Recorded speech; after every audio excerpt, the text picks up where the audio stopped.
Transport मंत्री मुर्दाबाद मुर्दाबाद मुर्दाबाद ट्रांसपोर्ट मंत्री मुर्दाबाद मुर्दाबाद मुर्दाबाद ट्रांसपोर्ट मंत्री हाय हाय हाय हाय हाय। ਪਰ ਜਿੱਦਾਂ ਪਹਿਲੀਆਂ ਸਰਕਾਰਾਂ ਕਰਦੀਆਂ ਨਵੀਂ ਸਰਕਾਰ ਤੋਂ ਸਾਨੂੰ ਬਹੁਤ ਵੱਡੀ ਆਸ ਸੀ ਵੀ ਸ਼ਾਇਦ ਸਾਡੇ ਮਸਲੇ ਹੱਲ ਕਰਨਗੇ। ਸਾਡੀਆਂ ਛੋਟੀਆਂ ਮੰਗਾਂ ਸੀ, ਉਹਦੀਆਂ ਆਪਣੀਆਂ ਘਰ ਦੀਆਂ ਸਵਾਰੀਆਂ ਗਈਆਂ, ਆਪਣੀਆਂ ਸਵਾਰੀਆਂ ਦੇ ਟਿਕਟਾਂ ਕੱਟ ਕੇ ਲੈ ਕੇ ਗਿਆ।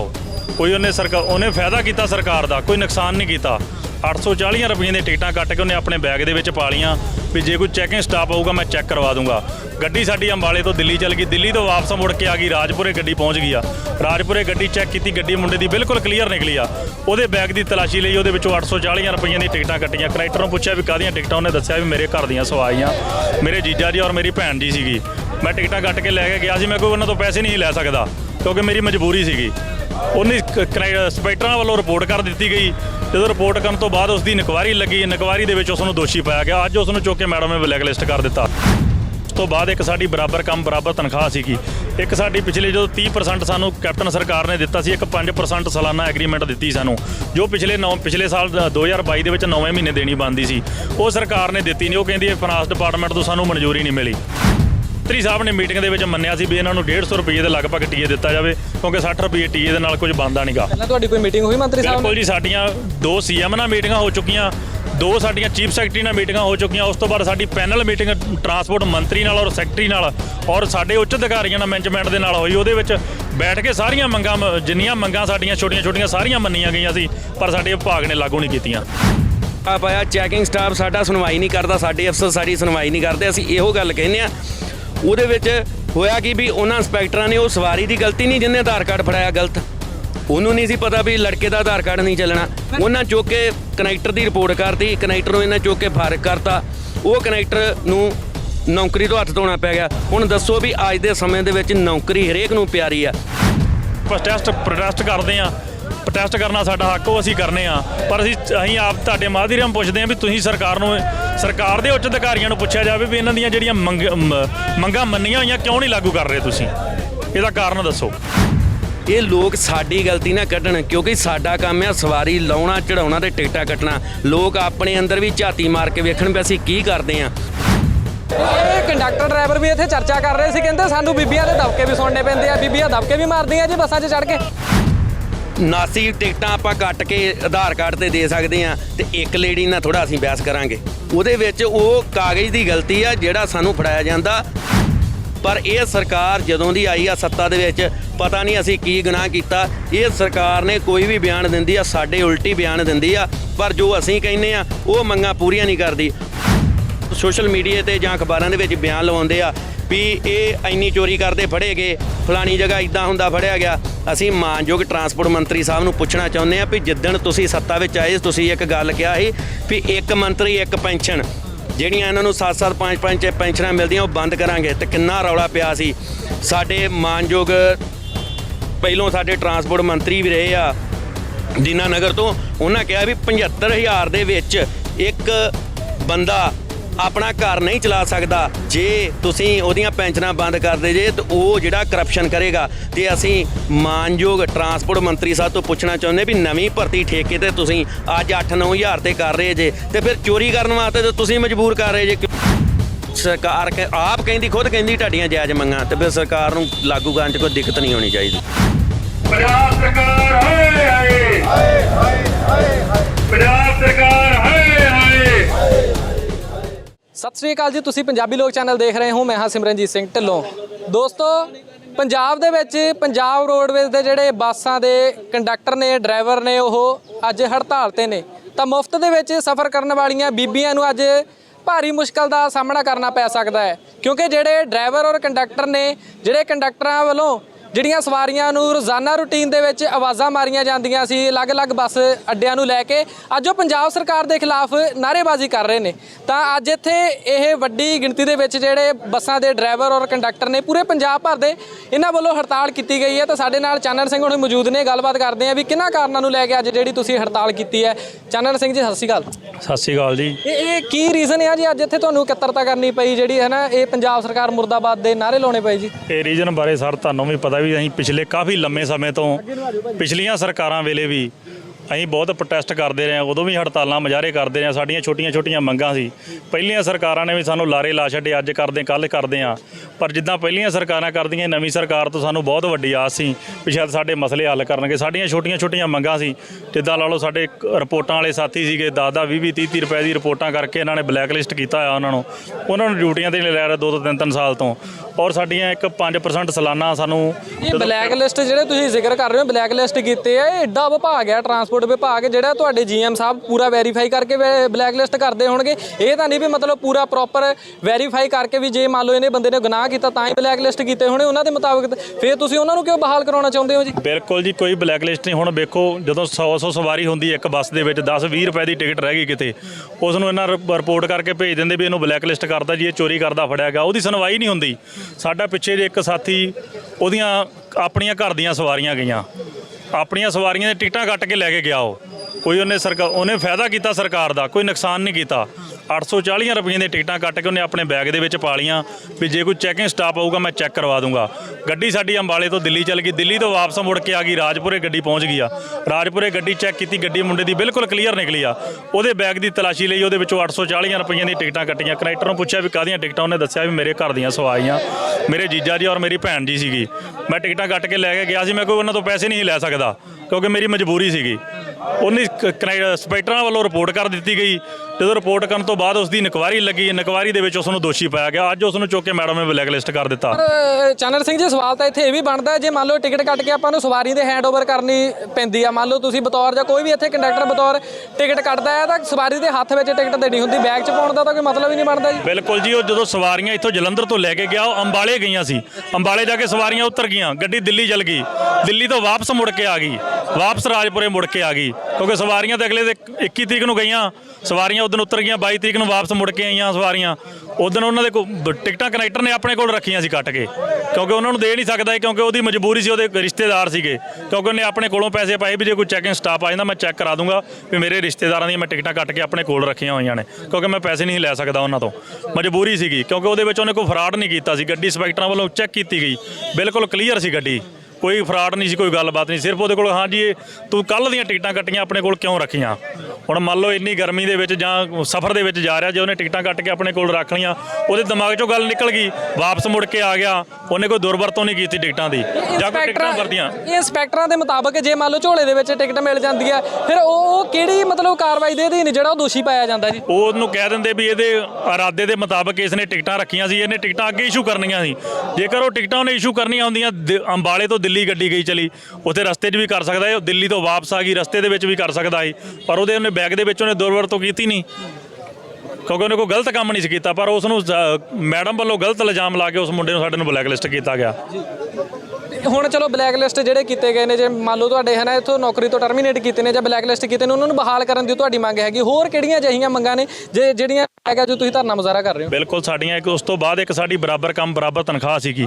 ਇੱਕ ਸਾਡੀ ਪਿਛਲੇ ਜਦੋਂ 30% ਸਾਨੂੰ ਕੈਪਟਨ ਸਰਕਾਰ ਨੇ ਦਿੱਤਾ ਸੀ, ਇੱਕ 5% ਸਾਲਾਨਾ ਐਗਰੀਮੈਂਟ ਦਿੱਤੀ ਸਾਨੂੰ, ਜੋ ਪਿਛਲੇ ਸਾਲ 2022 ਦੇ ਵਿੱਚ 9ਵੇਂ ਮਹੀਨੇ ਦੇਣੀ ਬਣਦੀ ਸੀ, ਉਹ ਸਰਕਾਰ ਨੇ ਦਿੱਤੀ ਨਹੀਂ। ਉਹ ਕਹਿੰਦੀ ਹੈ ਫਾਈਨਾਂਸ ਡਿਪਾਰਟਮੈਂਟ ਤੋਂ ਸਾਨੂੰ ਮਨਜ਼ੂਰੀ ਨਹੀਂ ਮਿਲੀ। ਔਰ ਸਾਡੀਆਂ ਛੋਟੀਆਂ ਮੰਗਾਂ ਸੀ, ਜਿੱਦਾਂ ਟੀਏ ਦੀ ਮੰਗ ਲਾ ਲਓ, ਸਾਨੂੰ 60 ਰੁਪਏ ਟੀਏ ਦਿੰਦਾ।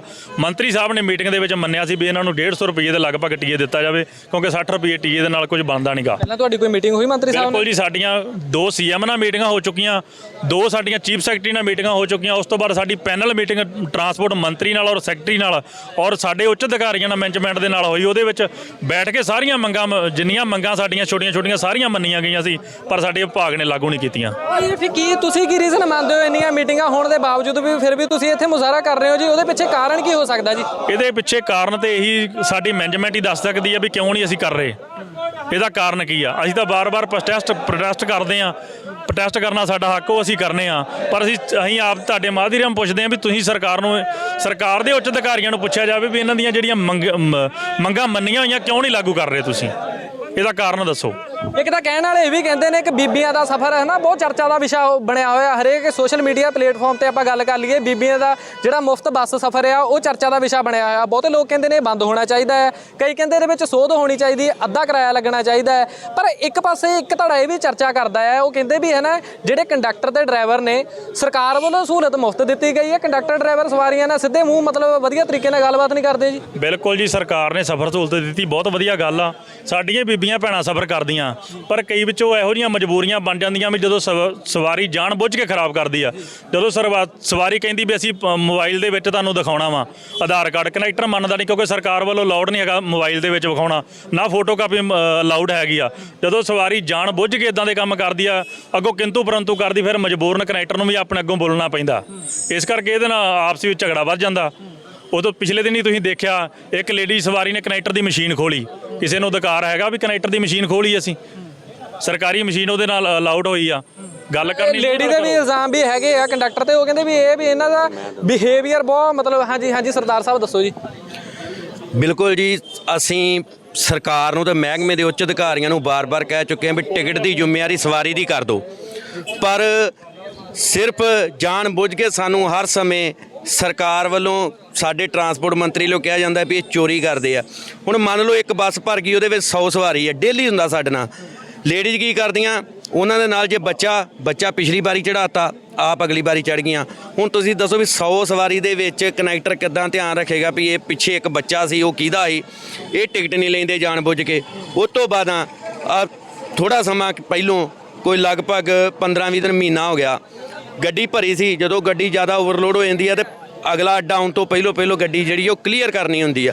ਕਨੈਕਟਰ ਜਲਦੀ ਜੇ ਟਿਕਟਾਂ ਕੱਟ ਰਿਹਾ ਸੀ, ਲੇਡੀ ਨੇ ਕੀ ਕੀਤਾ, ਬੱਚਾ ਸੀ ਉਹਦੇ ਨਾਲ, ਉਹਨੇ ਚੁੱਕ ਕੇ, ਉਹ ਲੜਕਾ ਸੀ, ਉਹਦਾ ਵੀ ਆਧਾਰ ਕਾਰਡ ਉਹਨੇ ਫੜਾਤਾ। ਕਿਉਂਕਿ ਇਹ ਕੀ ਕਰਦੀਆਂ, ਜੇ ਮੰਨ ਲਓ 5-7 ਜਾਣੀਆਂ, 5-7 ਇਕੱਠੇ ਆਧਾਰ ਕਾਰਡ ਫੜਾ ਦਿੰਦੀਆਂ ਕਨੈਕਟਰ ਨੂੰ। ਕੰਡਕਟਰ ਦੀ ਪਰੇਸ਼ਾਨੀ ਜ਼ਿਆਦਾ ਵੱਧ ਜਾਂਦੀ ਹੈ ਨਾ। ਕਨੈਕਟਰ ਨੂੰ ਫੜਾਤੇ, ਜੇ ਤੇ ਬੱਚਾ ਉਹਨਾਂ ਦੇ ਲਾਗੇ ਬੈਠਾ ਹੁੰਦਾ ਤੇ ਕਨੈਕਟਰ ਨੂੰ ਪਤਾ ਲੱਗ ਜਾਂਦਾ, ਪਰ ਬੱਚਾ ਜਿਹੜਾ ਉਹ ਪਿੱਛੇ ਬੈਠਾ ਸੀ, ਉਹ ਕਨੈਕਟਰ ਨੇ ਕਾਲੇ ਸਾਰੀਆਂ ਟਿਕਟਾਂ ਕੱਟ ਕੇ ਆਧਾਰ ਕਾਰਡ ਤੇ ਦੇਤੀਆਂ। ਗਾੜੀ ਸਾਡਾ ਚੈਕਿੰਗ ਸਟਾਫ ਆਇਆ, ਚੈਕਿੰਗ ਸਟਾਫ ਸਾਡਾ ਸੁਣਵਾਈ ਨਹੀਂ ਕਰਦਾ, ਸਾਡੇ ਅਫਸਰ ਸਾਡੀ ਸੁਣਵਾਈ ਨਹੀਂ ਕਰਦੇ। ਅਸੀਂ ਇਹੋ ਗੱਲ ਕਹਿੰਦੇ ਆ। ਉਹਦੇ ਵਿੱਚ ਹੋਇਆ ਕਿ ਵੀ ਉਹਨਾਂ ਇੰਸਪੈਕਟਰਾਂ ਨੇ, ਉਹ ਸਵਾਰੀ ਦੀ ਗਲਤੀ ਨਹੀਂ ਜਿਹਨੇ ਆਧਾਰ ਕਾਰਡ ਫੜਾਇਆ ਗਲਤ, ਉਹਨੂੰ ਨਹੀਂ ਸੀ ਪਤਾ ਵੀ ਲੜਕੇ ਦਾ ਆਧਾਰ ਕਾਰਡ ਨਹੀਂ ਚੱਲਣਾ। ਉਹਨਾਂ ਚੁੱਕ ਕੇ ਕਨੈਕਟਰ ਦੀ ਰਿਪੋਰਟ ਕਰਤੀ, ਕਨੈਕਟਰ ਨੂੰ ਇਹਨਾਂ ਚੁੱਕ ਕੇ ਫਾਰਗ ਕਰਤਾ। ਉਹ ਕਨੈਕਟਰ ਨੂੰ ਨੌਕਰੀ ਤੋਂ ਹੱਥ ਧੋਣਾ ਪੈ ਗਿਆ। ਹੁਣ ਦੱਸੋ ਵੀ ਅੱਜ ਦੇ ਸਮੇਂ ਦੇ ਵਿੱਚ ਨੌਕਰੀ ਹਰੇਕ ਨੂੰ ਪਿਆਰੀ ਆ।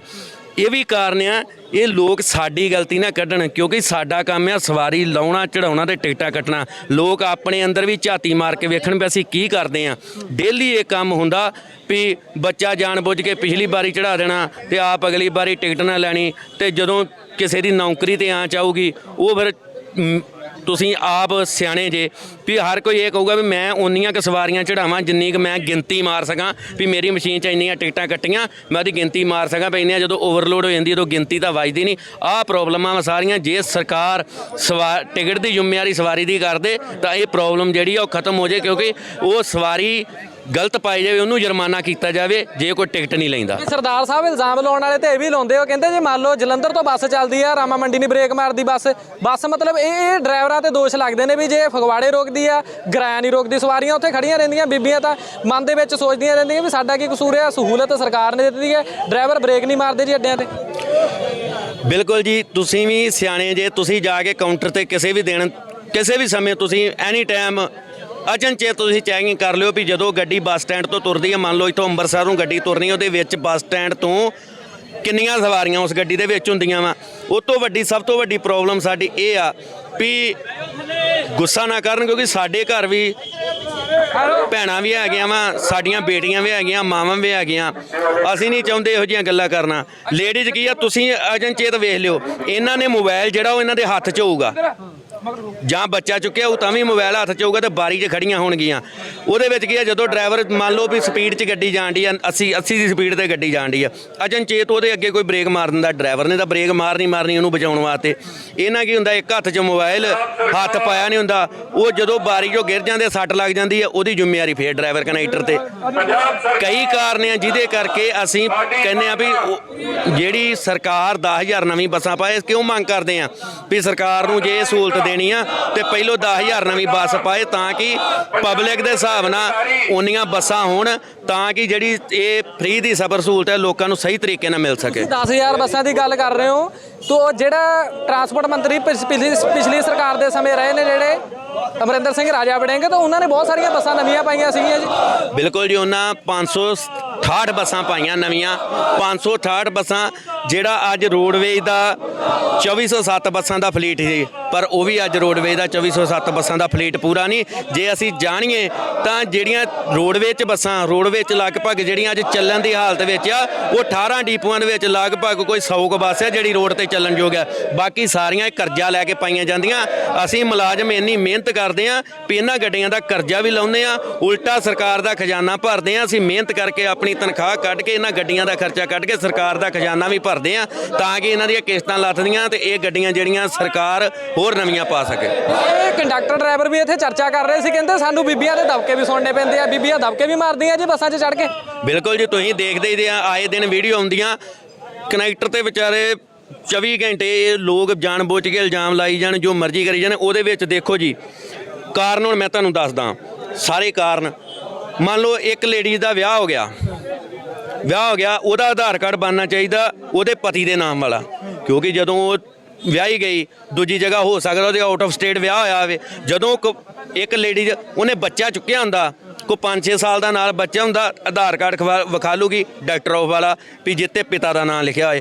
ਤੁਸੀਂ ਦੱਸੋ ਵੀ ਉਹ ਕਾਗਜ਼ ਕਿੱਦਾਂ ਚੱਲ ਜਾਣਗੇ? ਲੜਾਈ ਦੇ ਕਾਰਨ ਇਹੋ ਜਿਹੇ ਬਣਦੇ ਆ ਵੀ ਜਦੋਂ ਸਾਨੂੰ ਕੋਈ ਕਾਗਜ਼ ਗਲਤ ਦਿੰਦਾ ਤੇ ਅੱਗੋਂ ਅਸੀਂ ਕਹਿੰਦੇ ਨਹੀਂ ਚੱਲਣਾ ਤੇ ਫਿਰ ਬਹਿਸ ਬਸਈਆ ਇਹਨਾਂ ਚੀਜ਼ਾਂ ਤੋਂ ਲੜਾਈ ਹੁੰਦੀ ਆ। ਜੇ ਸਾਨੂੰ ਕਾਗਜ਼ ਸਹੀ ਫੜਾਇਆ ਜਾਏ ਕਿਉਂਕਿ ਮੰਨ ਲਓ ਜੇ ਬੱਸ ਦੇ ਵਿੱਚ 80 ਸਵਾਰੀਆਂ 80 ਦੇ ਵਿੱਚੋਂ ਜੇ ਮੰਨ ਲਓ ਅਸੀਂ 79 ਟਿਕਟਾਂ ਆਪਾਂ ਕੱਟ ਕੇ ਆਧਾਰ ਕਾਰਡ ਤੇ ਦੇ ਸਕਦੇ ਆ ਤੇ ਇੱਕ ਲੇਡੀ ਨਾਲ ਥੋੜਾ ਅਸੀਂ ਬਹਿਸ ਕਰਾਂਗੇ। ਉਹਦੇ ਵਿੱਚ ਉਹ ਕਾਗਜ਼ ਦੀ ਗਲਤੀ ਆ ਜਿਹੜਾ ਸਾਨੂੰ ਫੜਾਇਆ ਜਾਂਦਾ ਕੋਈ ਨਾ ਕੋਈ ਉਹਦਾ ਕਾਰਨ ਜਦੋਂ ਚੀਜ਼ ਸਾਨੂੰ ਗਲਤ। ਫਿਰ ਦੇਖੋ ਇਹਨਾਂ ਨੇ ਕੀ ਆ ਮੰਨ ਲਓ ਬੱਚਾ ਅੱਜ 20 ਸਾਲ ਦਾ ਹੋ ਗਿਆ ਉਹਦੇ ਉੱਤੇ ਫੋਟੋ ਲੱਗੀ ਹੁੰਦੀ ਮੈਂ ਤੁਹਾਨੂੰ ਆਪਣੇ ਪ੍ਰੂਫ ਦਿਖਾ ਦਿੰਦਾ ਉਹਦੇ ਉੱਤੇ ਫੋਟੋ ਲੱਗੀ ਹੁੰਦੀ ਆ। ਮੰਨ ਲਓ ਜਦੋਂ 3 ਸਾਲ ਦਾ ਜਾਂ 4 ਸਾਲ ਦਾ ਸੀ ਬੱਚਾ ਉਹ ਸ਼ਕਲ ਨਹੀਂ ਰਲਦੀ ਉੱਥੇ। ਪਰ ਜਦੋਂ ਸਾਡੀ ਨੌਕਰੀ ਤਾਂ ਆ ਜਾਂਦੀ ਕਿਉਂਕਿ ਜਦੋਂ ਸਾਡਾ ਚੈਕਿੰਗ ਸਟਾਫ ਗੱਡੀ ਚੈੱਕ ਕਰਦਾ ਉਹ ਇਹਨਾਂ ਚੀਜ਼ਾਂ ਨੂੰ ਨਹੀਂ ਮੰਨਦਾ। ਲੋਕ ਇਹ ਚੀਜ਼ਾਂ ਨਹੀਂ ਸਮਝਦੇ। ਜੇ ਅਸੀਂ ਲੋਕ ਨਹੀਂ ਕਹਿੰਦੇ ਮੰਨ ਲਓ ਚੈਕਰ ਚੜਦਾ ਜਾਂ ਹਨਾ ਇੰਸਪੈਕਟਰ ਚੜਦਾ ਤੁਹਾਡੀ ਬੱਸ ਦੇ ਵਿੱਚ ਤੁਸੀਂ ਨਹੀਂ ਕਹਿੰਦੇ ਵੀ ਇਹਨਾਂ ਨੇ ਦਿਖਾਇਆ ਜ਼ਿੰਮੇਵਾਰੀ ਇਹਨਾਂ ਦੀ ਹੈ ਸਾਡਾ ਕੰਮ ਤਾਂ ਟਿਕਟ ਕੱਟਣਾ ਜੀ? ਬਿਲਕੁਲ, ਅਸੀਂ ਇਸੇ ਕਰਕੇ ਤਾਂ ਸਰਕਾਰ ਕੋਲ ਮੰਗ ਕਰਦੇ ਵੀ ਟਿਕਟ ਦੀ ਜ਼ਿੰਮੇਵਾਰੀ ਸਵਾਰੀ ਦੀ ਕਰ ਦਿੱਤੀ ਜਾਵੇ। ਜਦੋਂ ਟਿਕਟ ਦੀ ਜ਼ਿੰਮੇਵਾਰੀ ਸਵਾਰੀ ਦੀ ਹੋ ਜਾਊਗੀ ਤਾਂ ਫਿਰ ਸਾਡਾ ਤਾਂ ਕੋਈ ਝਗੜਾ ਨਾ ਰਹਿ ਜਾਊਗਾ। ਜੇ ਕੋਈ ਕਹੂਗਾ ਆਪਾਂ ਚੁੱਪ ਕਰਕੇ ਕੱਟ ਕੇ ਦੇ ਦਾਂਗੇ ਤੇ ਇੰਸਪੈਕਟਰ ਜਿੱਦਾਂ ਹਰਿਆਣਾ ਰੋਡਵੇਜ਼ ਲਾ ਲਓ CTG ਲਾ ਲਓ ਜਾਂ ਹਿਮਾਚਲ ਰੋਡ ਉਹਦੇ ਵੀ ਕੀ ਆ ਟਿਕਟ ਦੀ ਜ਼ਿੰਮੇਵਾਰੀ ਸਵਾਰੀ ਦੀ ਆ। ਅਗਰ ਟਿਕਟ ਨਹੀਂ ਲਈ ਸਵਾਰੀ ਨੇ ਚੈਕਿੰਗ ਸਟਾਫ ਨੇ ਫੜ ਲਿਆ ਤਾਂ ਜਿੰਨਾ ਕੁ ਜੁਰਮਾਨਾ ਬਣਦਾ ਉਹ ਸਵਾਰੀ ਕੋ ਭਰਾਇਆ ਜਾਣਾ ਨਾ ਕਿ ਕਨੈਕਟਰ ਨੂੰ ਕੁਝ ਕਿਹਾ ਜਾਣਾ। ਪਰ ਸਾਡੇ ਪੰਜਾਬ ਦੇ ਵਿੱਚ ਇਹ ਉੱਚ ਅਧਿਕਾਰੀ ਸਿਰਫ ਆਪਣਾ ਖਾਣ ਪੀਣ ਬਣਾਉਣ ਵਾਸਤੇ ਵੀ ਆਪਾਂ ਇਹਦੀ ਰਿਪੋਰਟ ਕਰਾਂਗੇ ਤੇ ਜਦੋਂ ਹੱਲ ਕਰਾਉਣਾ ਆਊਗਾ ਤਾਂ ਸਾਨੂੰ ਕੁਝ ਨਾ ਕੁਝ ਦਊਗਾ। ਇਹ ਕਾਰਨਾਂ ਕਰਕੇ ਇਹ ਜਿਹੜੀ ਸਾਡੀ ਮੰਗ ਹੈ ਪੂਰੀ ਨਹੀਂ ਕਰਦੇ। ਟਿਕਟ ਦੀ ਜ਼ਿੰਮੇਵਾਰੀ ਜਿਹੜੀ ਉਹ ਸਵਾਰੀ ਦੀ ਨਹੀਂ ਕਰਦੇ। ਸਰਦਾਰ ਸਾਹਿਬ ਕਹਿੰਦੇ ਪੰਜੇ ਉਂਗਲਾਂ ਇੱਕੋ ਜਿਹੀਆਂ ਨਹੀਂ ਹੁੰਦੀਆਂ। ਕਈ ਕੰਡਕਟਰ ਤੁਹਾਡੇ 'ਚ ਵੀ ਵਿੱਚ ਹਨਾ ਜਿਹੜਾ ਗਲਤ ਕੰਮ ਕਰਦੇ ਹੋਣਗੇ ਮੰਨ ਲਓ ਸਵਾਰੀ ਤੋਂ ਪੈਸੇ ਲੈ ਲੈਂਦੇ ਹੋਣਗੇ ਟਿਕਟ ਨਹੀਂ ਦਿੰਦੇ ਹੋਣਗੇ ਉੱਥੇ ਫਿਰ ਉਸ ਚੀਜ਼ ਨੂੰ ਤੁਹਾਡਾ ਨਜ਼ਰੀਆ ਕੀ ਕਹਿੰਦਾ ਜੀ? ਵੇਖੋ ਜੀ ਅੱਜ ਦੇ ਸਮੇਂ ਦੇ ਵਿੱਚ ਇਹੋ ਜਿਹੇ ਹਾਲਾਤ ਹੈ ਵੀ ਨੌਕਰੀ ਹਰੇਕ ਨੂੰ ਪਿਆਰੀ ਆ ਕਿਉਂਕਿ ਤੁਸੀਂ ਦੇਖ ਹੀ ਰਹੇ ਜੇ ਕਿਸੇ ਦੀ 20 ਰੁਪਏ ਦੀ ਰਿਪੋਰਟ ਹੋ ਜਾਂਦੀ ਆ ਤਾਂ ਉਹ ਬੰਦਾ ਅੱਜ 5-5 6 ਸਾਲ ਹੋ ਗਏ ਬਹਾਲ ਨਹੀਂ ਹੁੰਦਾ। ਹਰੇਕ ਨੂੰ ਨੌਕਰੀ ਪਿਆਰੀ ਆ। ਕੋਈ ਹੋਣਗੇ 2-4% ਦੇ ਵਿੱਚ ਅਸੀਂ ਸਾਰਿਆਂ ਨੂੰ ਨਹੀਂ ਘੜੀਸ ਸਕਦੇ ਕੋਈ 2-4% ਹੋਣਗੇ ਪਰ ਜੇ ਟਿਕਟ ਦੀ ਜ਼ਿੰਮੇਵਾਰੀ ਸਵਾਰੀ ਦੀ ਬਣ ਜੇਗੀ ਤਾਂ ਸਵਾਰੀ ਲਾਜ਼ਮੀ ਉਹ ਕਨੈਕਟਰ ਨੂੰ ਕਹੂਗੀ ਮੈਨੂੰ ਟਿਕਟ ਦੇ। ਉਹਦੇ ਵਿੱਚ ਕੀ ਹੁੰਦਾ ਜੇ ਉਹ ਮੰਨ ਲਓ ਵੀ ਸਵਾਰੀ ਕੋ ਪੈਸੇ ਲਏ ਸਵਾਰੀ ਨੂੰ ਟਿਕਟ ਇਸ਼ੂ ਨਹੀਂ ਕੀਤੀ ਤਾਂ ਉਹਦੇ ਵਿੱਚ ਹੋ ਸਕਦਾ ਵੀ ਸਵਾਰੀ ਨੇ ਪੈਸੇ ਘੱਟ ਦਿੱਤੇ ਹੋਣ ਤਾਂ ਕਰਕੇ ਉਹਨੇ ਕਨੈਕਟਰ ਕੋ ਟਿਕਟ ਨਾ ਮੰਗੀ ਹੋਵੇ ਕਿਉਂਕਿ ਜਿਹੜੀ ਸਵਾਰੀ ਪੈਸੇ ਪੂਰੇ ਦਿੰਦੀ ਆ ਉਹ ਕਨੈਕਟਰ ਕੋ ਲਾਜ਼ਮੀ ਕਹਿੰਦੀ ਬਾਈ ਮੈਨੂੰ ਪਹਿਲਾਂ ਟਿਕਟ ਦੇ। ਸਿਰਫ ਉਹ ਸਵਾਰੀ ਟਿਕਟ ਨਹੀਂ ਮੰਗਦੀ ਜਿਹੜੀ ਕਹਿੰਦੀ ਆ ਵੀ ਜਿੱਦਾਂ ਮੰਨ ਲਓ ਪ੍ਰਾਈਵੇਟ ਵਾਲੇ ਘੱਟ ਕਿਰਾਇਆ ਲੈ ਲੈਂਦੇ ਉਹ ਕਹਿੰਦੇ ਪ੍ਰਾਈਵੇਟ ਵਾਲੇ ਇੰਨੇ 'ਚ ਤੁਸੀਂ ਸਾਨੂੰ ਇੰਨੇ 'ਚ ਲੈ ਜਾਓ। ਉਹ ਸਵਾਰੀ ਟਿਕਟ ਨਹੀਂ ਮੰਗਦੀ ਜਿਹੜੀ ਸਵਾਰੀ ਪੂਰਾ ਕਿਰਾਇਆ ਦਿੰਦੀ ਉਹ ਪਹਿਲਾਂ ਟਿਕਟ ਮੰਗਦੀ ਕਨੈਕਟਰ ਕੋਲ। ਜਦੋਂ ਨਵਾਂ ਸਫ਼ਰ ਸ਼ੁਰੂ ਹੋਇਆ ਸੀਗਾ ਬੀਬੀਆਂ ਦਾ ਜਦੋਂ ਪਿਛਲੇ ਸਮੇਂ ਦੀ ਗੱਲ ਕਰ ਲਈਏ ਕਾਂਗਰਸ ਪਾਰਟੀ ਦੀ ਸਰਕਾਰ ਸੱਤਾ ਦੇ ਵਿੱਚ ਸੀਗੀ ਉਦੋਂ ਤੁਸੀਂ ਕੀ ਡਿਸਕਸ਼ਨ ਕਰਦੇ ਸੀਗੇ ਜਦੋਂ ਮੰਨ ਲਓ ਸਫ਼ਰ ਸ਼ੁਰੂ ਹੋਇਆ ਇਹ ਚਰਚਾਵਾਂ ਹੁੰਦੀਆਂ ਹੋਣਗੀਆਂ ਡਰਾਈਵਰਾਂ ਕੰਡਕਟਰਾਂ ਦੇ ਵਿੱਚ ਉਦੋਂ ਕੀ ਖਿਆਲ ਆਉਂਦੇ ਸੀਗੇ ਜੀ? ਬਿਲਕੁਲ ਜੀ, ਹੁਣ ਇਸ ਚੀਜ਼ ਨੂੰ ਸਾਡੇ ਨੂੰ ਕਿਤੇ ਸਰਕਾਰ ਇਹ ਨਾ ਕਵੇ ਵੀ ਜਦੋਂ ਸਾਡੇ ਟਰਾਂਸਪੋਰਟ ਮੰਤਰੀ ਰਾਜਾ ਵੜਿੰਗ ਜੀ ਸੀ ਉਹਨਾਂ ਦੇ ਸਮੇਂ ਦੇ ਵਿੱਚ ਵੀ ਇਹ ਸਫ਼ਰ ਫ੍ਰੀ ਰਿਹਾ ਪਰ ਉਹਨਾਂ ਦੇ ਸਮੇਂ ਦੇ ਵਿੱਚ ਸਾਡੇ ਇਹੋ ਜਿਹੇ ਹਾਲਾਤ ਨਹੀਂ ਸੀ ਕਿਉਂਕਿ ਜਿੱਥੇ ਉਹਨਾਂ ਨੇ ਕਿਹਾ ਸੀ ਵੀ ਇਹ ਮੁਲਾਜ਼ਮ ਮੇਰੇ ਆ, ਜੇ ਕੋਈ ਇਹਨਾਂ ਦੇ ਨਾਲ ਬਦਤਮੀਜ਼ੀ ਕਰੇਗਾ ਤਾਂ ਅਸੀਂ ਉਹਦੇ ਉੱਪਰ ਕਾਨੂੰਨੀ ਕਾਰਵਾਈ ਕਰਾਵਾਂਗੇ। ਉਹ ਬਕਾਇਦਾ ਗੱਡੀਆਂ ਦੇ ਵਿੱਚ ਪੇਪਰ ਲਿਖ ਕੇ ਪਾਤੇ ਵੀ ਲਾਤੇ ਸੀ ਵੀ ਜੇ ਕੋਈ ਵੀ ਡਰਾਈਵਰ ਕੰਡਕਟਰ ਨਾਲ ਸਵਾਰੀ ਬਦਸਲੂਕੀ ਕਰਦੀ ਆ ਉਹਦੇ ਉੱਪਰ ਇਸ ਧਾਰਾ ਦੇ ਤਹਿਤ ਕਾਰਵਾਈ ਹੋਏਗੀ। ਪਰ ਇਹ ਸਰਕਾਰ ਜਦੋਂ ਦੀ ਆਈ ਆ ਸੱਤਾ ਦੇ ਵਿੱਚ, ਪਤਾ ਨਹੀਂ ਅਸੀਂ ਕੀ ਗੁਨਾਹ ਕੀਤਾ। ਇਹ ਸਰਕਾਰ ਨੇ ਕੋਈ ਵੀ ਬਿਆਨ ਦਿੰਦੀ ਆ ਸਾਡੇ ਉਲਟੀ ਬਿਆਨ ਦਿੰਦੀ ਆ, ਪਰ ਜੋ ਅਸੀਂ ਕਹਿੰਦੇ ਆ ਉਹ ਮੰਗਾਂ ਪੂਰੀਆਂ ਨਹੀਂ ਕਰਦੀ। ਹੁਣ ਮਾਨਯੋਗ ਟਰਾਂਸਪੋਰਟ ਮੰਤਰੀ ਸਾਹਿਬ ਸੋਸ਼ਲ ਮੀਡੀਆ ਤੇ ਜਾਂ ਅਖਬਾਰਾਂ ਦੇ ਵਿੱਚ ਬਿਆਨ ਲਵਾਉਂਦੇ ਆ ਵੀ ਇਹ ਇੰਨੀ ਚੋਰੀ ਕਰਦੇ ਫੜੇ ਗਏ, ਫਲਾਣੀ ਜਗ੍ਹਾ ਇਦਾਂ ਹੁੰਦਾ ਫੜਿਆ ਗਿਆ। ਅਸੀਂ ਮਾਨਯੋਗ ਟਰਾਂਸਪੋਰਟ ਮੰਤਰੀ ਸਾਹਿਬ ਨੂੰ ਪੁੱਛਣਾ ਚਾਹੁੰਦੇ ਆ ਵੀ ਜਿੱਦਣ ਤੁਸੀਂ ਸੱਤਾ ਵਿੱਚ ਆਏ ਤੁਸੀਂ ਇੱਕ ਗੱਲ ਕਿਹਾ ਸੀ ਵੀ ਇੱਕ ਮੰਤਰੀ ਇੱਕ ਪੈਨਸ਼ਨ, ਜਿਹੜੀਆਂ ਇਹਨਾਂ ਨੂੰ 7-7 5-5 ਪੈਨਸ਼ਨਾਂ ਮਿਲਦੀਆਂ ਉਹ ਬੰਦ ਕਰਾਂਗੇ, ਤੇ ਕਿੰਨਾ ਰੌਲਾ ਪਿਆ ਸੀ। ਸਾਡੇ ਮਾਨਯੋਗ ਪਹਿਲੋਂ ਸਾਡੇ ਟਰਾਂਸਪੋਰਟ ਮੰਤਰੀ ਵੀ ਰਹੇ ਆ ਦੀਨਾ ਨਗਰ ਤੋਂ, ਉਹਨਾਂ ਕਿਹਾ ਵੀ 75,000 ਦੇ ਵਿੱਚ ਇੱਕ ਬੰਦਾ ਆਪਣਾ ਘਰ ਨਹੀਂ ਚਲਾ ਸਕਦਾ। ਜੇ ਤੁਸੀਂ ਉਹਦੀਆਂ ਪੈਨਸ਼ਨਾਂ ਬੰਦ ਕਰਦੇ ਜੇ ਤਾਂ ਉਹ ਜਿਹੜਾ ਕਰਪਸ਼ਨ ਕਰੇਗਾ। ਤੇ ਅਸੀਂ ਮਾਨਯੋਗ ਟਰਾਂਸਪੋਰਟ ਮੰਤਰੀ ਸਾਹਿਬ ਤੋਂ ਪੁੱਛਣਾ ਚਾਹੁੰਦੇ ਵੀ ਨਵੀਂ ਭਰਤੀ ਠੇਕੇ ਤੇ ਤੁਸੀਂ ਅੱਜ 8-9 ਹਜ਼ਾਰ ਤੇ ਕਰ ਰਹੇ ਜੇ, ਤੇ ਫਿਰ ਚੋਰੀ ਕਰਨ ਵਾਸਤੇ ਤਾਂ ਤੁਸੀਂ ਮਜਬੂਰ ਕਰ ਰਹੇ ਜੇ, ਕਿਉਂਕਿ ਤੁਸੀਂ ਆਪ ਦੇਖੋ ਵੀ ਇੰਨੀ ਮਹਿੰਗਾਈ ਆ, ਇੰਨੀ ਮਹਿੰਗਾਈ ਦੇ ਵਿੱਚ 7-8 ਹਜ਼ਾਰ ਰੁਪਈਏ 'ਚ ਗੁਜ਼ਾਰਾ ਨਹੀਂ ਹੁੰਦਾ ਕਿਸੇ ਦਾ ਵੀ।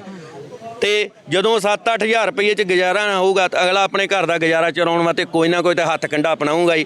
ਜੇ ਸਰਕਾਰ ਸਾਨੂੰ ਕੋਈ ਵੀ ਮੁਲਾਜ਼ਮ ਇਹ ਨਹੀਂ ਚਾਹੁੰਦਾ ਵੀ ਮੇਰੀ ਨੌਕਰੀ ਜਾਵੇ, ਜੇ ਸਰਕਾਰ ਸਾਨੂੰ ਸਾਡੀ ਮਿਹਨਤ ਦਾ ਪੂਰਾ ਮੁੱਲ ਦੇਵੇ, ਮਹਿੰਗਾਈ ਦੇ ਹਿਸਾਬ ਨਾਲ ਸਾਨੂੰ ਤਨਖਾਹ ਦੇਵੇ, ਤੇ ਮੈਂ ਨਹੀਂ ਮੰਨਦਾ ਵੀ ਕੋਈ ਵੀ ਮੁਲਾਜ਼ਮ ਜਿਹੜਾ ਕੋਈ ਗਲਤ ਕੰਮ ਕਰੂਗਾ। ਇਹ ਰਾਜਾ ਵੜਿੰਗ ਸਾਹਿਬ ਦਾ ਤੁਸੀਂ ਜ਼ਿਕਰ ਕੀਤਾ, ਉਹਨਾਂ ਨੂੰ ਲੈ ਕੇ ਮੰਤਰੀ ਲਾਲਜੀਤ ਸਿੰਘ ਭੁੱਲਰ ਜਿਨ੍ਹਾਂ ਤੋਂ ਟਰਾਂਸਪੋਰਟ ਵਿਭਾਗ ਹੈਗਾ, ਫਿਰ ਉਹਨਾਂ ਦੇ ਵਿੱਚ ਕਿੰਨਾ ਕੁ ਫਰਕ ਤੁਹਾਨੂੰ ਨਜ਼ਰ ਆ ਰਿਹਾ ਜੀ? ਫਰਕ ਦੇਖੋ ਜੀ, ਜੇ ਇਹ ਮੰਤਰੀ ਸਾਹਿਬ ਵੀ ਕਹਿਣ ਵੀ ਜਿੱਥੇ ਜਿਹਦੀ ਗਲਤੀ ਹੋਊਗੀ ਉਹਦੀ ਗਲਤੀ ਕੱਢੀ ਜਾਊਗੀ ਤਾਂ ਆਪੇ ਪਬਲਿਕ ਇਹ ਕੰਮ ਨਾ ਕਰੇ, ਜਾਂ ਤਾਂ ਫਿਰ ਜੇ ਇਹ ਅਸੀਂ ਮੰਗ ਕਰਦੇ ਹਾਂ ਬੱਸਾਂ ਨਵੀਆਂ ਪਾ ਦਿਓ, ਤਾਂ ਇਹਨੇ ਕਹਿੰਦੇ ਗਾੜੀਆਂ ਕਹਿੰਦੇ ਸਾਡੇ ਕੋਲ ਬੱਸਾਂ ਪਾਉਣ ਜੋਗੇ ਪੈਸੇ ਨਹੀਂ, ਪਾਉਣੀਆਂ ਤੇ ਕਰਜ਼ਾ ਲੈ ਕੇ ਆ। ਕਿਲੋਮੀਟਰ ਸਕੀਮ ਪਾਉਣ ਵਾਸਤੇ ਤੁਹਾਡੇ ਕੋਲ ਜਿਹੜੇ ਤੁਸੀਂ ਟੈਂਡਰ ਕੱਢ ਦਿੱਤੇ, ਮੰਨ ਲਓ ਇੱਕ ਪ੍ਰਾਈਵੇਟ ਮਾਲਕ ਨੂੰ ਤੁਸੀਂ ਕਹਿੰਦੇ ਹੋ ਵੀ ਅਸੀਂ ਜਿਹੜਾ ਠੇਕੇਦਾਰੀ ਸਿਸਟਮ ਬੰਦ ਕਰਨਾ, ਪ੍ਰਾਈਵੇਟਾਈਜੇਸ਼ਨ ਬੰਦ ਕਰਨਾ, ਪਰ ਅਸੀਂ ਤੁਹਾਨੂੰ ਪ੍ਰੂਫਾਂ ਤੌਰ ਤੇ ਦਿਖਾ ਦਿੰਦੇ ਆ। ਟਾਈਮ ਟੇਬਲ ਬਣੇ, ਨਵੇਂ ਟਾਈਮ ਟੇਬਲ ਬਣੇ, ਜਿੱਥੇ ਪਹਿਲੋਂ ਰੋਡਵੇਜ਼ ਦਾ ਟਾਈਮ ਮੰਨ ਲਓ 8 ਜਾਂ 10 ਮਿੰਟ ਸੀ, ਪ੍ਰਾਈਵੇਟ ਦਾ ਟਾਈਮ 4 ਜਾਂ 5 ਮਿੰਟ ਸੀ। ਉੱਥੇ ਕੀ ਹੋਇਆ, ਰੋਡਵੇਜ਼ ਦੇ ਟਾਈਮ ਜਿਹੜੇ ਆ ਉਹ ਸਾਡੇ ਡਿਪੂ ਦੇ ਇੱਕ ਦੋਵਾਂ ਰੂਟਾਂ ਦੇ ਟਾਈਮ ਆ ਉਹ 10 ਮਿੰਟ ਤੋਂ ਘੱਟ ਕੇ 5 ਮਿੰਟ ਹੋ ਗਏ ਆ, ਤੇ ਪ੍ਰਾਈਵੇਟ ਦੇ 4 ਮਿੰਟ ਤੋਂ ਵੱਧ ਕੇ ਤੇ 10 ਮਿੰਟ ਹੋ ਗਏ ਆ। ਕਾਰਨ ਇਹਦੇ ਵਿੱਚ ਕੀ ਹੋਊਗਾ ਜੀ? ਕਾਰਨ ਉਹਨੇ ਸਰਕਾਰ ਜਾਣੇ, ਇਹ ਸਰਕਾਰ ਤਾਂ ਕਹਿੰਦੀ ਸੀ ਅਸੀਂ ਸਹੀ ਤਰੀਕੇ ਨਾਲ ਕੰਮ ਕਰਾਂਗੇ, ਪਰ ਜਿਹੜੇ ਨਵੇਂ ਟਾਈਮ ਟੇਬਲ ਬਣੇ ਉਹਦੇ ਵਿੱਚ ਬਹੁਤ ਜ਼ਿਆਦਾ ਘਪਲੇਬਾਜ਼ੀ ਹੋਈ ਆ। ਇਹ ਤਾਂ ਹੁਣ ਮਾਨਯੋਗ ਟਰਾਂਸਪੋਰਟ ਮੰਤਰੀ ਦੱਸ ਸਕਦੇ ਆ ਵੀ ਇਹਦੇ ਪਿੱਛੇ ਤਾਂ ਜੀ ਬਦਲਾਅ ਦਾ ਹੋਕਾ ਦੇ ਕੇ ਸੱਤਾ ਦੇ ਵਿੱਚ ਆਈ ਸੀਗੀ। ਜਦੋਂ ਮਾਨ ਸਾਹਿਬ ਵੀ ਕਹਿੰਦੇ ਸੀਗੇ ਸਾਡੀ ਸਰਕਾਰ ਸੱਤਾ 'ਚ ਆਊਗੀ ਤਾਂ ਕੋਈ ਧਰਨੇ ਪ੍ਰਦਰਸ਼ਨ ਜਾਂ ਮੁਜ਼ਾਹਰੇ ਦੇਖਣ ਨੂੰ ਨਹੀਂ ਮਿਲਣਗੇ, ਹੈ ਨਾ, ਤੁਸੀਂ ਫਿਰ ਇਹ ਮੁਜ਼ਾਹਰਾ ਵੀ ਕਰ ਰਹੇ ਹੋ ਜੀ? ਬਿਲਕੁਲ ਜੀ, ਦੇਖੋ ਜਦੋਂ ਸਰਕਾਰ ਨਾਲ ਹੀ ਟੇਬਲ ਦੇ ਉੱਤੇ ਬਹਿੰਦੇ ਆ, ਮਾਨਯੋਗ ਸੀਐਮ ਸਾਹਿਬ ਨਾਲ ਟੇਬਲ ਤੇ ਬੈਠੇ, ਟਰਾਂਸਪੋਰਟ ਮੰਤਰੀ ਨਾਲ ਟੇਬਲ ਤੇ ਬੈਠੇ, ਉਹ ਖੁਦ ਮੰਨਦੇ ਵੀ ਤੁਹਾਡੀਆਂ ਮੰਗਾਂ ਬਿਲਕੁਲ ਜਾਇਜ਼ ਹੈ। ਜਦੋਂ ਸਰਕਾਰ ਮੰਨਦੀ ਆ ਵੀ ਮੰਗਾਂ ਜਾਇਜ਼ ਹੈ ਤੇ ਫਿਰ ਲਾਗੂ ਕਰਨ 'ਚ ਕੀ ਦਿੱਕਤ ਹੈ? ਲਾਗੂ ਕਰਨ ਲੱਗਿਆਂ ਕਿਉਂ ਦਿੱਕਤ ਆਉਂਦੀ ਹੈ? ਜੇ ਇਹ ਮੰਗਾਂ ਜਦੋਂ ਮੰਨੀਆਂ ਗਈਆਂ ਵੀ ਤੁਹਾਡੀਆਂ ਜਾਇਜ਼ ਹੈ ਤੇ ਜੇ ਲਾਗੂ ਕਰ ਦਿੰਦੇ ਤਾਂ ਅਸੀਂ ਅੱਜ ਦਰੀਆਂ ਤੇ ਨਾ ਬੈਠੇ ਹੁੰਦੇ, ਅਸੀਂ ਆਪੋ ਆਪਣੀਆਂ ਗੱਡੀਆਂ ਲੈ ਕੇ ਰੋਡ ਤੇ ਚੱਲ ਰਹੇ ਹੁੰਦੇ, ਕਿਉਂਕਿ ਕਿਸੇ ਦਾ ਵੀ ਜੀਅ ਨਹੀਂ ਕਰਦਾ। ਤੁਸੀਂ ਦੇਖ ਲਓ ਇੰਨੀ ਗਰਮੀ ਆ, ਇੰਨੀ ਗਰਮੀ ਦੇ ਵਿੱਚ ਕਿਸੇ ਦਾ ਵੀ ਨਹੀਂ ਜੀਅ ਕਰਦਾ ਵੀ ਇੱਥੇ ਆਪਣੇ ਘਰ ਪਰਿਵਾਰ ਨੂੰ ਛੱਡ ਕੇ ਤਾਂ ਇੱਥੇ ਦਰੀਆਂ ਦੇ ਉੱਤੇ ਦਿਨ ਰਾਤ ਬਈਏ। ਇਹ ਫਿਰ ਲੋਕਾਂ ਦਾ ਕੀ ਕਸੂਰ ਹੈ ਜੀ? ਬੱਸ ਅੱਡੇ 'ਚ ਸਵਾਰੀਆਂ ਵੀ ਖੱਜਲ ਖੁਆਰ ਹੋ ਰਹੀਆਂ ਨੇ, ਬੀਬੀਆਂ ਆਧਾਰ ਕਾਰਡ ਲੈ ਕੇ ਘੁੰਮ ਰਹੀਆਂ ਨੇ, ਪਰ ਪ੍ਰਾਈਵੇਟ ਬੱਸਾਂ ਉਹਨਾਂ ਨੂੰ ਮਿਲ ਰਹੀਆਂ, ਸਰਕਾਰੀ ਬੱਸਾਂ ਖੜੀਆਂ ਹੋਈਆਂ ਨੇ, ਤੁਹਾਡੇ ਡਿਪੂ 'ਚ ਸਾਰੀਆਂ ਬੱਸਾਂ ਖੜੀਆਂ ਹੋਈਆਂ ਨੇ, ਫਿਰ ਉਹਨਾਂ ਦਾ ਕੀ ਕਸੂਰ ਹੈ ਜੀ? ਅਸੀਂ ਆਮ ਪਬਲਿਕ ਕੋਲ ਹੱਥ ਜੋੜ ਕੇ ਮਾਫੀ ਚਾਹੁੰਦੇ ਹਾਂ, ਕਿਉਂਕਿ ਇਹਦੀ ਜਿਹੜੀ ਪਬਲਿਕ ਦੀ ਖੱਜਲ ਖਵਾਰੀ ਹੈ ਇਹਦੀ ਸਰਾਸਰ ਸਰਕਾਰ ਤੇ ਸਾਡੇ ਮਹਿਕਮੇ ਦੇ ਉੱਚ ਅਧਿਕਾਰੀ ਜ਼ਿੰਮੇਵਾਰ ਹੈ। ਕਿਉਂਕਿ ਜਦੋਂ ਮੀਟਿੰਗਾਂ ਦੇ ਵਿੱਚ ਇਹ ਮੰਨ ਲੈਂਦੇ ਵੀ ਤੁਹਾਡੀਆਂ ਮੰਗਾਂ ਜਾਇਜ਼ ਹੈ, ਜੇ ਉਹ ਮੰਗਾਂ ਲਾਗੂ ਕਰ ਦਿੰਦੇ ਤਾਂ ਅੱਜ ਪਬਲਿਕ ਦੀ ਖੱਜਲ ਖਵਾਰੀ ਨਾ ਹੁੰਦੀ। ਇਹ ਜਦੋਂ ਅਸੀਂ ਨੋਟਿਸ ਦਿੰਦੇ ਹਾਂ ਪਹਿਲੋਂ ਹੜਤਾਲ ਦਾ, ਤਾਂ ਸਰਕਾਰ ਨੂੰ ਚਾਹੀਦਾ ਸੀ ਸਮੇਂ ਸਿਰ ਮੀਟਿੰਗ ਸੱਦ ਕੇ ਸਾਡੀਆਂ ਮੰਗਾਂ ਦਾ ਹੱਲ ਕਰਕੇ, ਕਿਉਂਕਿ ਮਾਨਯੋਗ ਸੈਕਟਰੀ ਸਾਹਿਬ ਨਵੇਂ ਆਏ ਸੀ, ਉਹਨਾਂ ਨੇ 15 ਦਿਨ ਦਾ ਸਮਾਂ ਮੰਗਿਆ ਸੀ, 15 ਦਿਨ ਤੋਂ ਕਿੰਨਾ ਸਮਾਂ ਉੱਪਰ ਹੋ ਗਿਆ, ਉਹਨ ਬਾਰ-ਬਾਰ ਇੱਕੋ ਗੱਲ ਅੱਜ ਕਰਦੇ ਕੱਲ ਕਰਦੇ ਆ, ਅੱਕ ਕੇ ਸਾਨੂੰ ਆ ਦਰੀਆਂ ਤੇ ਬੈਠਣਾ ਪਿਆ। ਏਅਰਪੋਰਟ ਵਾਲੀਆਂ ਵੀ ਅੰਦਰ ਆ ਰਹੀਆਂ ਜੀ, ਇਹ ਕਿੱਦਾਂ? ਜਿਹੜੇ ਏਅਰਪੋਰਟ ਜਿਨ੍ਹਾਂ ਨੇ ਜਾਣਾ ਸਵਾਰੀਆਂ ਨੇ ਫਿਰ ਉਹ ਵੀ ਖੱਜਲ ਹੋ ਰਹੀਆਂ ਨੇ ਜੀ? ਬਿਲਕੁਲ ਜੀ, ਇਹ ਤੇ ਹੁਣ ਸਰਕਾਰ ਨੇ, ਜੇ ਸਰਕਾਰ ਚਾਹੁੰਦੀ ਵੀ ਇਹ ਕੰਮ ਨਾ ਹੋਵੇ, ਖੱਜਲ ਖਵਾਰੀ ਨਾ ਹੋਵੇ, ਤਾਂ ਫਿਰ ਸਰਕਾਰ ਮੀਟਿੰਗ ਸੱਦ ਕੇ ਮਸਲਾ ਹੱਲ ਕਰ ਸਕਦੀ ਜੀ। ਹੁਣ ਅੱਜ ਮੀਟਿੰਗ ਸੱਦੀ ਆ ਚੰਡੀਗੜ੍ਹ, ਜੇ ਸਰਕਾਰ ਚਾਹੁੰਦੀ ਆ ਤੇ ਹੁਣੇ ਮੀਟਿੰਗ ਦੇ ਵਿੱਚ ਮਸਲਾ ਹੱਲ ਕਰਕੇ ਹੁਣੇ ਇੱਕ ਡਿਪੂ ਖੁਲਵਾ ਸਕਦੀ ਆ, ਹੁਣੇ ਸਾਰੀਆਂ ਗੱਡੀਆਂ ਰੂਟ ਤੇ ਚੱਲ ਜਾਣਗੀਆਂ। ਭਾਵਨਾ ਹੈ ਕੋਈ ਠੋਸ ਹੱਲ ਨਿਕਲਣ ਦੀ? ਤੁਸੀਂ ਕਹਿ ਰਹੇ ਹੋ ਚੰਡੀਗੜ੍ਹ ਮੀਟਿੰਗ ਹੋ ਰਹੀ ਹੈ ਜੀ, ਕੋਈ ਹੱਲ ਨਿਕਲਣ ਦੀ ਤੁਹਾਨੂੰ ਉਮੀਦ ਹੈਗੀ ਜੀ? ਦੇਖੋ ਜੀ 10 ਵਜੇ ਮੀਟਿੰਗ ਸ਼ੁਰੂ ਹੋਣੀ ਸੀ, ਹੁਣ ਲਗਭਗ 12 ਵੱਜ ਗਏ 12:30 ਵੱਜ ਗਏ ਆ। ਹੁਣ ਇਹ ਤਾਂ ਸਰਕਾਰ ਦੇਖੇ ਵੀ ਕੀ ਆ ਉਹ ਮੀਟਿੰਗ ਚੱਲਣ ਡਈ ਆ। ਜੇ ਸਰਕਾਰ ਨੇ ਆਪਣੀ ਜਿਹੜੀ ਪਬਲਿਕ ਦੇ ਵਿੱਚ ਇਮੇਜ ਜਿਹੜੀ ਆ ਸਹੀ ਕਰਨੀ ਚਾਹੁੰਦੀ ਆ ਸਰਕਾਰ, ਤਾਂ ਫਿਰ ਸਾਡੀਆਂ ਜਦੋਂ ਸਰਕਾਰ ਆਪ ਕਹਿੰਦੀ ਖੁਦ ਕਹਿੰਦੀ ਤੁਹਾਡੀਆਂ ਜਾਇਜ਼ ਮੰਗਾਂ, ਤੇ ਫਿਰ ਸਰਕਾਰ ਨੂੰ ਲਾਗੂ ਕਰਨ 'ਚ ਕੋਈ ਦਿੱਕਤ ਨਹੀਂ ਹੋਣੀ ਚਾਹੀਦੀ। ਜੇ ਹੁਣ ਕੋਈ ਹੱਲ ਨਾ ਨਿਕਲਿਆ, ਅਗਲੀ ਰਣਨੀਤੀ ਤੁਹਾਡੀ ਜਥੇਬੰਦੀ ਵੱਲੋਂ ਜਾਂ ਤੁਹਾਡੇ ਜਿਵੇਂ ਤੁਸੀਂ ਸਾਰੀ ਇਕੱਤਰਤਾ ਕੀਤੀ ਹੈ, ਇਹ ਕੀ ਅਗਲੀ ਰਣਨੀਤੀ ਲਿਖੀ ਗਈ ਤੁਹਾਡੇ ਵੱਲੋਂ? ਜੇ ਅੱਜ ਮੀਟਿੰਗ ਦੇ ਵਿੱਚ ਕੋਈ ਮਸਲਾ ਨਾ ਹੱਲ ਹੋਇਆ ਤਾਂ ਕੱਲ ਨੂੰ ਮਾਨਯੋਗ ਸੀਐਮ ਸਾਹਿਬ ਦੀ ਕੋਠੀ ਦਾ ਘਿਰਾਓ ਕੀਤਾ ਜਾਊਗਾ। ਜੇ ਉੱਥੇ ਵੀ ਕੋਈ ਮਸਲਾ ਨਾ ਹੱਲ ਹੋਇਆ ਤਾਂ ਸੈਂਟਰ ਦੀ ਮੀਟਿੰਗ ਕਰਕੇ ਜੋ ਵੀ ਅਗਲਾ ਐਕਸ਼ਨ ਲਿਖਿਆ ਜਾਊਗਾ ਅਸੀਂ ਉਹਦੇ ਹਿਸਾਬ ਨਾਲ ਚੱਲਾਂਗੇ। ਸੋ ਦਰਸ਼ਕੋ, ਇਹ ਸਨ ਸਾਡੇ ਨਾਲ ਪੰਜਾਬ ਰੋਡਵੇਜ਼ ਦੇ ਜਿਹੜੇ ਮੁਲਾਜ਼ਮ ਨੇ, ਤਾਂ ਸਿੱਧੇ ਤੌਰ ਤੇ ਇਹਨਾਂ ਨੇ ਆਪਣੀਆਂ ਮੰਗਾਂ ਦੱਸੀਆਂ ਕਿ ਕਿਹੜੀਆਂ ਮੰਗਾਂ ਨੂੰ ਲੈ ਕੇ ਅੱਜ ਇਹਨਾਂ ਵੱਲੋਂ ਪ੍ਰਦਰਸ਼ਨ ਕੀਤਾ ਜਾ ਰਿਹਾ ਹੈ। ਤਾਂ ਖਾਸ ਤੌਰ ਤੇ ਇਹਨਾਂ ਨੇ ਜਿਹੜਾ ਪੰਜਾਬ ਸਰਕਾਰ ਮੁਰਦਾਬਾਦ ਦੀ ਨਾਅਰੇਬਾਜ਼ੀ ਵੀ ਕੀਤੀ ਹੈ। ਦੇਖਣਯੋਗ ਹੋਏਗਾ ਕਿ ਕਦੋਂ ਪੰਜਾਬ ਸਰਕਾਰ ਵੱਲੋਂ ਇਹਨਾਂ ਦੀਆਂ ਮੰਗਾਂ ਵੱਲ ਗੌਰ ਕੀਤਾ ਜਾਂਦਾ ਹੈ। ਜੇਕਰ ਪੰਜਾਬ ਸਰਕਾਰ ਵੱਲੋਂ ਇਹਨਾਂ ਦੀਆਂ ਮੰਗਾਂ ਵੱਲ ਗੌਰ ਨਹੀਂ ਕੀਤਾ ਜਾਂਦਾ ਜਾਂ ਗੌਰ ਨਹੀਂ ਫਰਮਾਇਆ ਜਾਂਦਾ, ਇਹਨਾਂ ਵੱਲੋਂ ਇਹੀ ਐਕਸ਼ਨ ਦੱਸਿਆ ਗਿਆ ਕਿ ਆਉਣ ਵਾਲੇ ਸਮੇਂ ਦੇ ਵਿੱਚ ਮੁੱਖ ਮੰਤਰੀ ਭਗਵੰਤ ਸਿੰਘ ਮਾਨ ਦੀ ਕੋਠੀ ਦਾ ਘਿਰਾਓ ਕੀਤਾ ਜਾਏਗਾ। ਪੰਜਾਬੀ ਲੋਕ ਚੈਨਲ ਦੇ ਲਈ ਸਿਮਰਨਜੀਤ ਸਿੰਘ ਢਿੱਲੋਂ, ਜਲੰਧਰ।